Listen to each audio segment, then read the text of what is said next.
We haven't created supply because we've been talking about the wrong thing. We've been talking about demand, and we've been talking about international demand. So the issue is that we're really in a bad situation in terms of creating supply. Now the conversation has changed. Welcome to The Flow, Real Estate and Money Show. For people in Canada looking to understand the home buying process, to demystify real estate investing, and to make mortgage financing accessible for anyone. The goal here on this show is to help people understand ways to make their money work for them, get in the market sooner, and realistically, completely open up the box on how mortgage financing works. I'm Alex McFadyen, your host, and I can't wait to help get you into the flow. Welcome, ladies and gentlemen, to today's episode. I can't get more excited than I am right now about sharing this specific episode with you. And let's be honest, I'm excited by every single episode that I get a chance to do on the Flow State. As you guys know, the reason I started this podcast was to bring value, bring education, and just have a platform where I could bring the energy that I like to bring on a day-to-day basis to the listeners, you valuable, amazing people who want to grow, get better, earn more money, and just, learn a lot about what's going on in the marketplace. So I've got Mr. Adam Scalena on today's episode. This is part one of a two-part series, and he brought the heat. Absolutely today. If you don't know Adam and his brother Matt are real estate agents out of Vancouver, out of an office called Oakwyn. They've been in the industry for, I believe, a decade, if not more. And these guys are real leaders in the space. Not only do they run the Vancouver Real Estate Podcast, which has been around for, I believe, 6 or 7 years with hundreds of amazing episodes, but they're also very, very articulated thinkers. They're very, very specific in what they do, and they go into a lot of depth as far as understanding of what's going on in the marketplace and where are the different types of opportunities. So Adam and I had a great conversation before bringing him onto this episode about how his understanding of the Vancouver market has changed since he started the podcast 6 or 7 years ago. And he went into a lot of depth as to what everyone thought of the Vancouver market back in the mid-teens to fast forward to 2023, what we believe is the reason that the Vancouver market is such a great opportunity to buy in and to invest in, and why it will continue to be so. Every little ounce of this episode has chunks and nuggets of value. Now, before you go any further, remember a few things. If you're on the podcast, make sure to hit that subscribe button and leave us a great review. If you haven't done so already, this means everything to us because it's really the juice that keeps us going, letting us know if you like the podcast and if you like the episode. If you want to find out more about Adam after the episode, make sure to click the show notes. All of his information is below. Enjoy the episodes, guys. I hope you find your flow state. We're already rolling. So we were able to get Adam all the way out of Vancouver into our lovely studios here in Langley, BC, to talk a little bit about Vancouver real estate from Langley, BC, of course. Thanks for coming down, man. Out here. Yeah, thanks for having me. Yeah, it's not bad, right? It's not bad out here.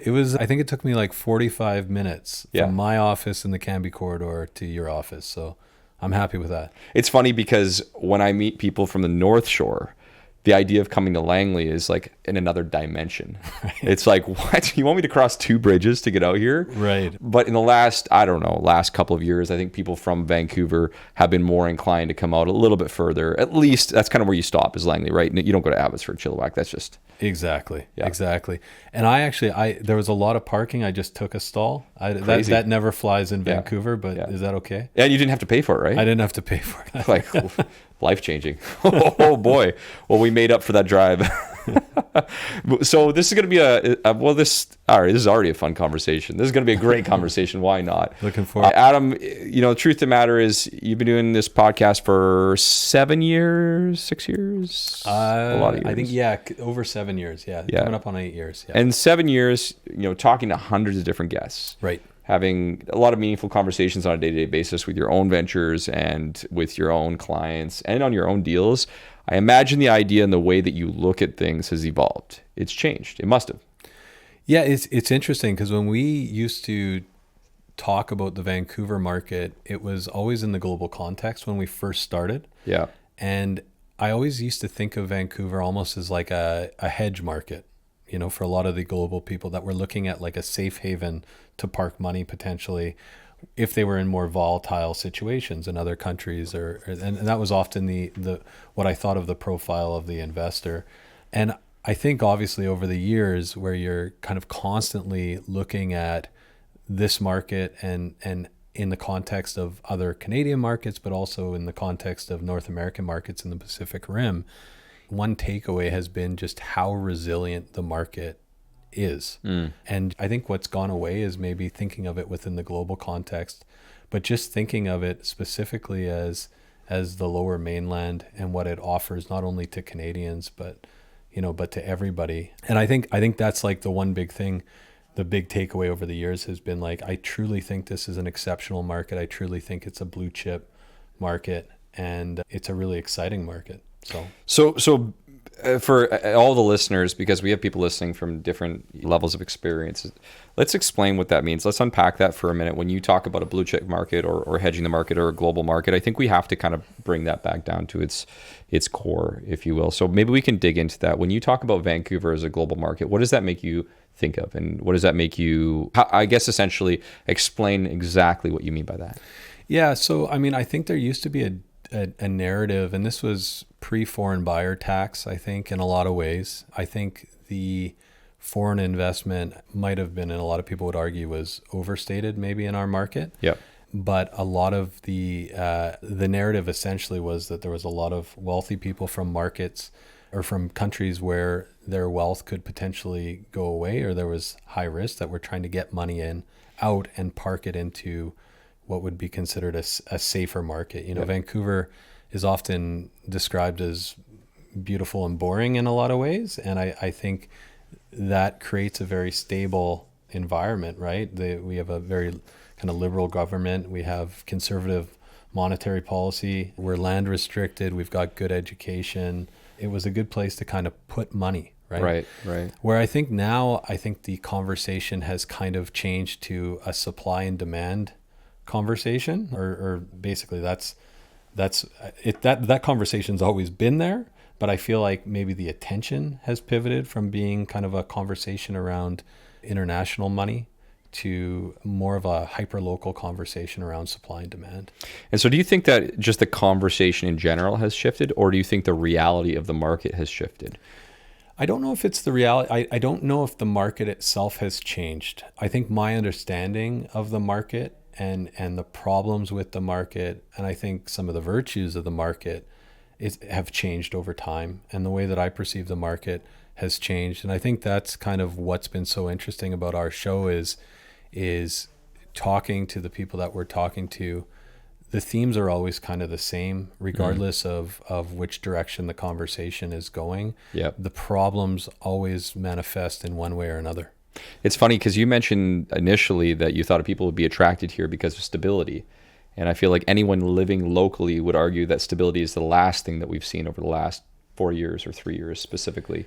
Yeah. And I mean, that's the thing. And I don't know if that's a larger world issue of just stability. I feel like we're in a perpetual state of crisis now. Yeah. Which makes it really hard, right? Sure. And it makes it hard. I mean, everybody has a problem kind of pulling out their crystal ball right now because it's really hard to know what's coming, right? And I feel like the biggest risk in a lot of ways is kind of the black swan event right now. You never know what's going to be happening. Mm-hmm. There's a lot of uncertainty, right? So yeah, but I think that affects our market 100%. So in a world of instability, this is about as stable as it gets, is essentially what I'm hearing from you. I don't know if it's as stable as it gets, but I think what I would argue is, I guess over the years, there's a lot of reasons investors like our market, and there's a lot of reasons to own real estate in our market. I think there's a lot of upside, and we can talk about that. I think the one thing is just, I keep mentioning, but the resilience of the market, right? It's an incredibly resilient market, and I think it'll continue to be so.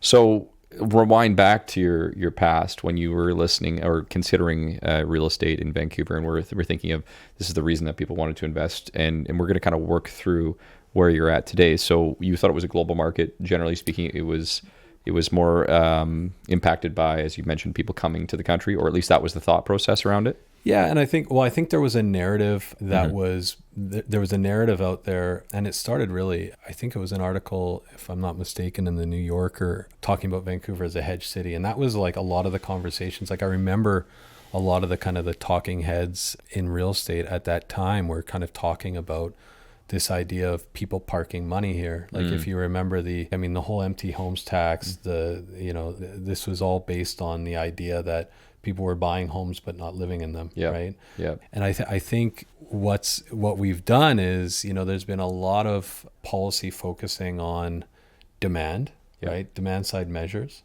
And I think what's happened is we've still got a huge problem.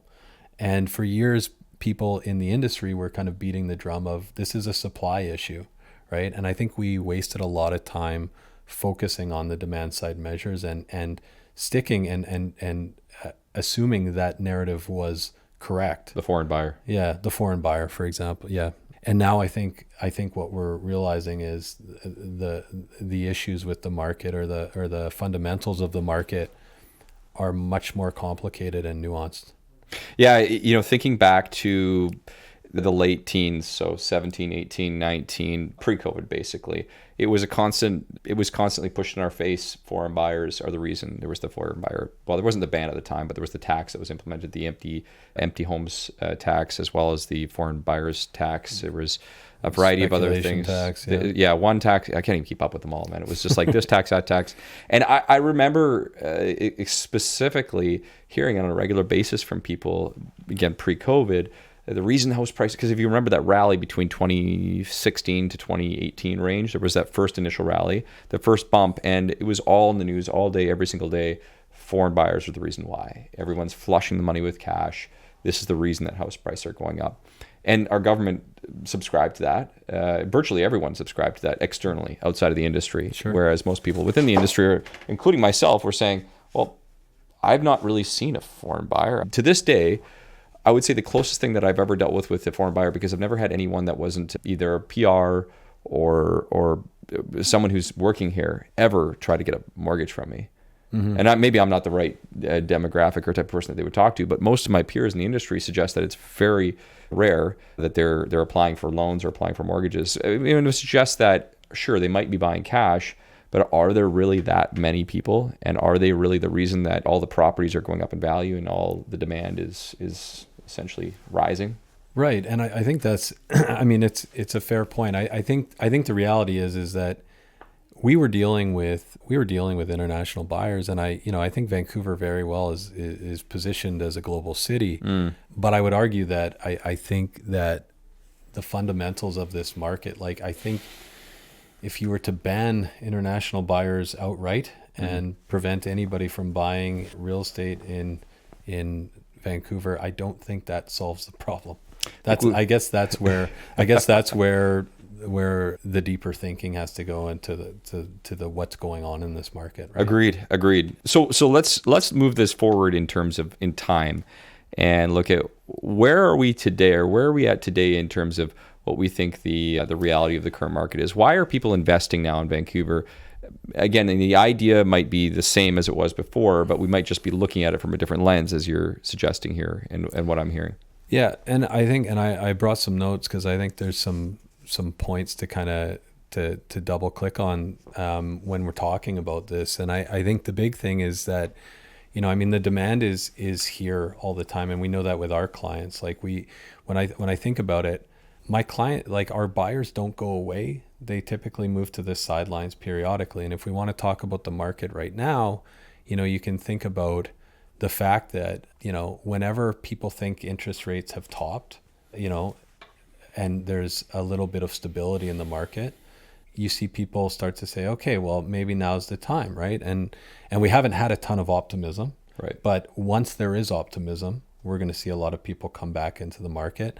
So those buyers are still there. And I would argue that right now we're kind of following a similar trajectory of last year, where I have a feeling like November is going to probably be the low point of the market this year. It's pretty soft right now, generally speaking, depending on the sub-market that you're operating in. But generally speaking, inventory is creeping up. The market seems pretty soft. And I think a lot of people have kind of moved to the sidelines as a result of the 2 interest rate increases. But I don't think those buyers have gone away. I think those buyers are watching and monitoring, or they've moved to a position of waiting for kind of the perfect property and waiting for like a complete box ticker maybe to actually move on something. So things I think have slowed down. So I think the buyers are there, but there's also a lot of demand in this market just kind of continuously. And I think when you're an investor in Vancouver, you're making a bet. You're making a bet that there's going to continue to be overwhelming demand and always buyers watching and monitoring and waiting to jump into this market.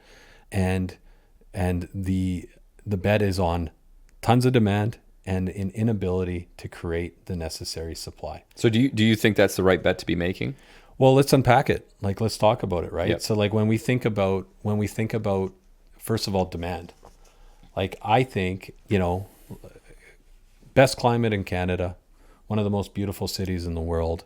It's like the definition of the 15-minute city. It's literally a city that urban planners talk about all over the world as a model, right? Mm-hmm. You can think of Larry Beasley and Vancouverism as an example. We've got a robust economy. We've got 8 great educational institutions. We've got great schools. We're liberal. We're open. And I think we offer a lot in terms of people wanting to live here. So you can see like migration, you can see immigration to BC and to Vancouver continuing. I think there's always going to be the strong demand. But when we look at actually the supply side, you start to see where the complications are in this market. So first of all, like talking about geography, and this is the most obvious point, but we had Ali Wolf on our podcast recently who advises the White House. She's out of LA. And she said, Los Angeles, I thought we had issues with being landlocked in LA. And when I came to Vancouver, I just couldn't believe it, because like literally flying over here, looking at how much land you actually have and how constrained you are, how many constraints you have, is just, she's like, it's overwhelming. Like it's overwhelming you can only go up. Mm-hmm. And when we think about it, I mean, this has been said a million times, but the mountains to the north, the ocean to the west, the agricultural land reserve to the east, and the border to the south, we are really restricted geographically. But then when we move on to politically, from the perspective of politics and development, well, first of all, we've had years of misguided policy, which is what we started talking about in the first place. We haven't created supply because we've been talking about the wrong thing. We've been talking about demand, and we've been talking about international demand, and we've been taking that approach. So the issue is that we're really in a bad situation in terms of creating supply. And now the conversation has changed, and I'm glad it has. But we've got years and years of building that we've missed, and now we've got to make up for it. And this is where it gets even more complicated, because we've got NIMBYism on steroids. We've got people that basically don't want change. We have people showing up to council meetings to resist rezoning changes, upzoning changes in not only Vancouver, but throughout the municipalities. We've got punitive permitting processes. It's very hard to get building permits. We have expensive development levy costs. Mm-hmm. I was just talking to a friend of mine about the latest at the federal level, the 5% GST being wiped from the purpose-built rental. Okay. So this 5% should really work as an incentive for the development community to build purpose-built rental. But what's happening is it's basically a free-for-all of people trying to grab that 5% from various stakeholders, right? And you can imagine, like right now, the biggest thing is like the development cost levies have increased, and from the sounds, his point was that the DCLs will probably absorb about 60% of that 5% savings, which blows my mind. Maybe this was in the news a week ago or 2 weeks ago. It was public 2 weeks ago, where the federal government was reconsidering their incentives for different cities, Burnaby and Surrey, if I can recall, because they were looking to double their DCC costs. And the feedback was that, well, from the city, which is obviously, we can argue whether or not that makes sense or is right, but the feedback was, well, if we don't charge the developers, then we're going to charge the city. Right. So what they're saying is essentially overnight, magically, their DCC costs have increased, or property taxes, et cetera, are going to increase this substantial amount, which we can agree is probably misguided. Well, this is it, right? Yeah. And so it doesn't do anything to actually solve the problem. And then at the same time, when you think about just how expensive it is to build, it's going to be, every developer we've ever talked to on the show, I should say, they all have the same point. It's building costs are only going up. Right. It's only getting more expensive to build. And the reality is that it's going to be very hard for new construction to be built any cheaper. And the reality is all the costs that are absorbed are being passed. They have to be passed to the end user.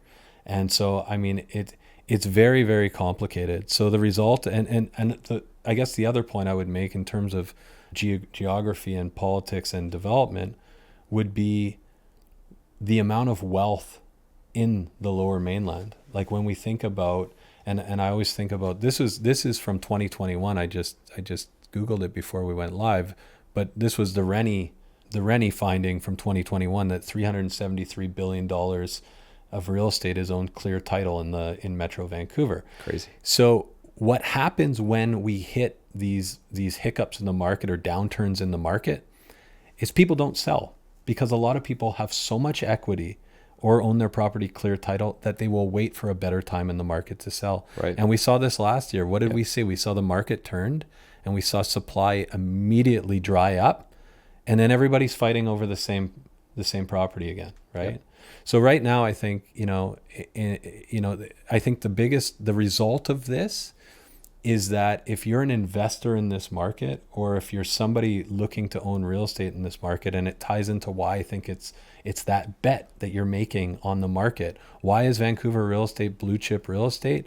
It's because we're in this perpetual state of tons of demand, limited supply, and as a result, what we see if people hold real estate long term, I think generally speaking, every 10 years we see prices double historically, right? And then on top of that, we see upward pressure on rents. Mm-hmm. So not only do you make money on the cap gain side, but if you're renting your property and maybe you're cash flow neutral, or maybe even you're at a deficit, eventually it becomes a cash flow property. There's a lot of arguments about why not Vancouver. There's a lot of arguments why. One of the ones that I hear commonly is about the accessibility of the city in itself. How can a first-time buyer afford to purchase or even get into the market now? Or we're seeing the progress of people outside the city moving on. And so do you think that, and I know this isn't necessarily an investment-based question, but it could be, that the people that are going to be living in Vancouver in the future are the quote-unquote haves? Or do you think that we're going to be able to address it with these supply issues to the point where people can continue to live there, raise a family, and populate the city of either renters or future renters and so forth? So I mean, my hope is that it's not a future. It's not a city of haves. That's my hope. I mean, in talking about the market, I think we can also talk about the fact that I'm incredibly sympathetic to this issue. I would love to see some more balance to our market. Right. And I think the health of the city depends on it.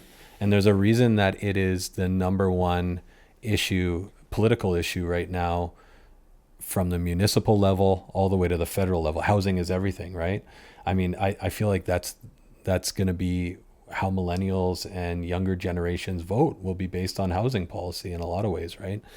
And I think there has to be some ways to solve this.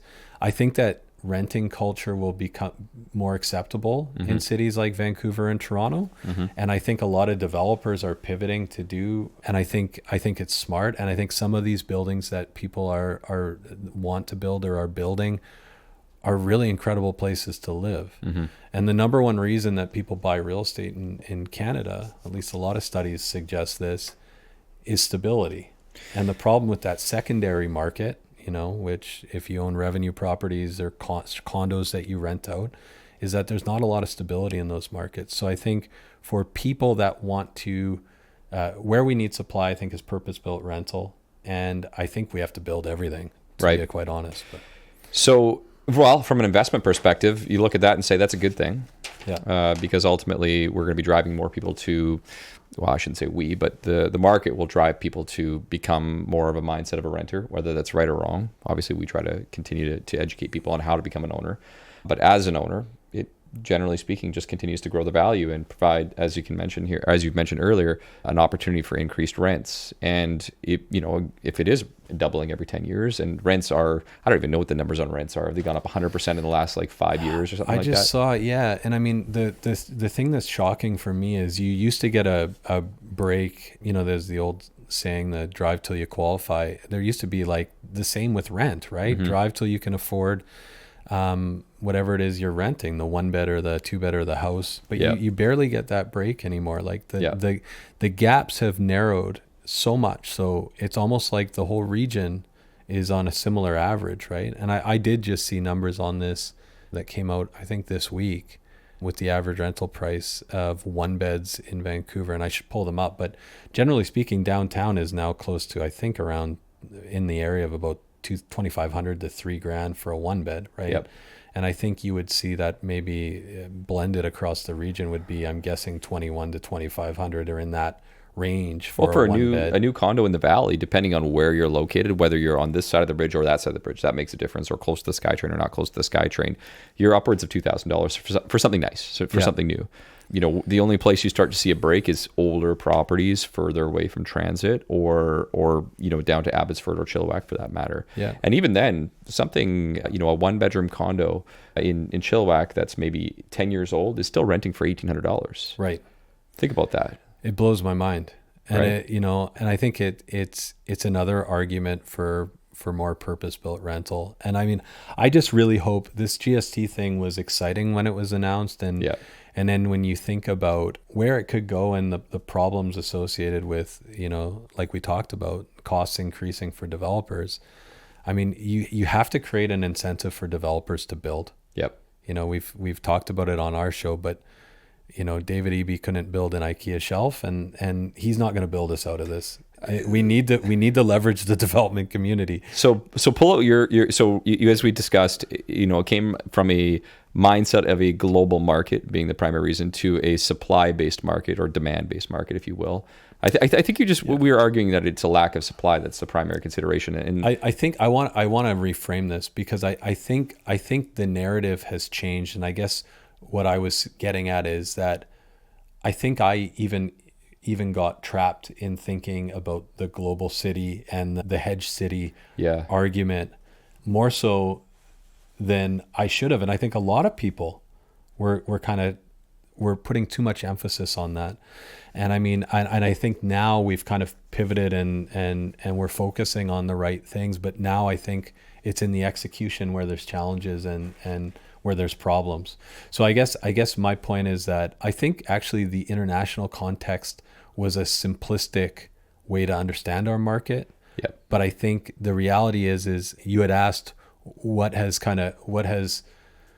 crystallized for me over the last 7 years of doing our show, and it's really that it's a way more complicated market the further you dig, and it's really, really complicated, and it's really tough to get right. And I applaud, you know, the people that are working to, you know, at the municipal, provincial, and federal government to implement change. Yeah. And I applaud that everybody, like, that it seems to be that there's a lot of people that seem to be more consistently on the same page with supply. But it's a tall order, and it's a tough thing. So fast forward 5 to 10 years from now, with some of the changes today, assuming we continue that trajectory and they sort out their issues with the DCC costs and the cities infighting, do you believe that they will build enough to the point at which prices will normalize to a degree? Or is it that your belief and understanding that the market will just continue to grow based on a combination of factors, whether it be global, whether it be, again, a continued issue with supply? I don't know if we're going to see, I mean, you know, when I said that the market doubles every 10 years, I don't think that looking at that history always means that we're going to follow a similar pattern. But I think it's really tough to, first of all, get build costs down to where we need them to be. I also think that we're so behind in terms of developing that I think this game of catch up is going to be really, really challenging. Yeah. So I can see, even at best attempts to bring new inventory online, I still see significant growth in this market. I still think that bet that we talked about of why people invest in Vancouver and why owning real estate here is truly blue chip, I think that bet will continue to be made. Yeah. I love that. And we're not going to get into this episode. We've got this saved for a future episode. We're going to talk about where you see different opportunities in the Vancouver market and what actually to look for. But in summary, I think what I'm hearing from you is, moreover, besides the fact that it's not just a global issue, it's a localized issue, it's a supply issue, there's building issues, is that this isn't something that is going to be fixed overnight. This is something that is likely to continue on probably for generations based on what I'm hearing from you. And I'm almost looking at this and suggesting this is something that realistically started occurring. These issues started occurring and showing up 25, 35 years ago that just were not addressed, and they kept getting swept under the rug, one thing after another. And it's a constant reminder for those who are listening to a podcast like this and or your podcast to not just look at the surface level as and accept what you're seeing or accept what you're hearing. I mean, obviously every single day we advocate for people, don't read the news. Don't listen to the news. It's a headline story. I know it seems obvious, but right. I still get it day to day from people who have been in the industry, people who have owned real estate for a long time. They read the headline and that's the gospel. But there's so much depth to it. The exciting thing is if you're the type of person that wants to be invested in the Vancouver market, well, all the years of this being swept under the rug is going to work out in your favor. Would you agree?